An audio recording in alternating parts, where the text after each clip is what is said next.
Tell us a bit about the engine in this car.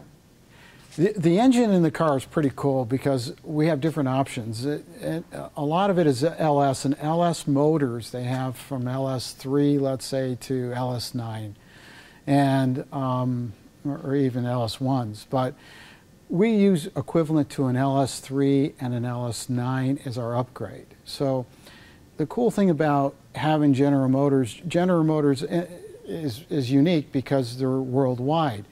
So if I ship the car to China, you can get the car serviced anywhere, literally at any GM shop or any mechanic that knows how to work on a GM engine, which makes it real simple. As anyone knows that's owned a Rolls or a Ferrari, you take your car in, I call it the $800 syndrome, but in the Ferrari it's the $8,000 syndrome, and the Rolls Royce it's the $80,000 syndrome. You bring it in for an oil change, costs you $8 grand to get it back.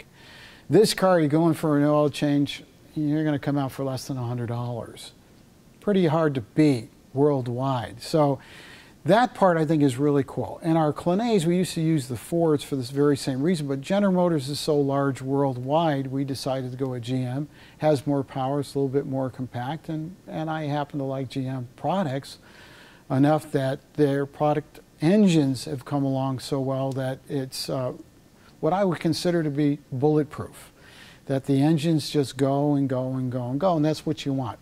You want to be able to get in the car, drive it anywhere, cross country, wherever you want to go, feel real comfortable that if something were to happen, you can get it fixed at any local gas station, and I think that's pretty cool. So when we're doing this, especially in China and Russia and other parts of the world, UAE, everyone knows what a General Motors car is. Typically they know Buick, but it's still all GM product in China, let's say, but GM again. Is the specialness or magic of this car in the materials or the design? Well, you know, it's not only the magic, I think, in the car is not only the design feature of the car, because it's so unique.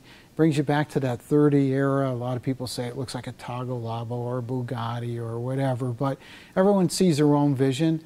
My vision of the car was to build a convertible and a coupe, but you had to have something really unique.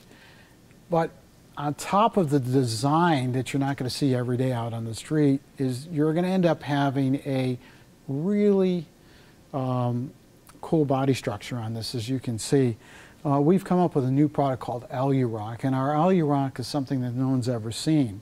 It's 8 times stronger than steel. It's light as carbon fiber, or thereabouts, and it's really unique. It's hard to describe until you actually see it, feel it, and touch it. But as you go to touch it, it almost feels like aluminum or steel, and you begin to wonder, is it?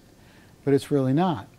So it's a new process that DiMora Motor Cars come up with, and we think that it's going to be the future of all new cars, actually.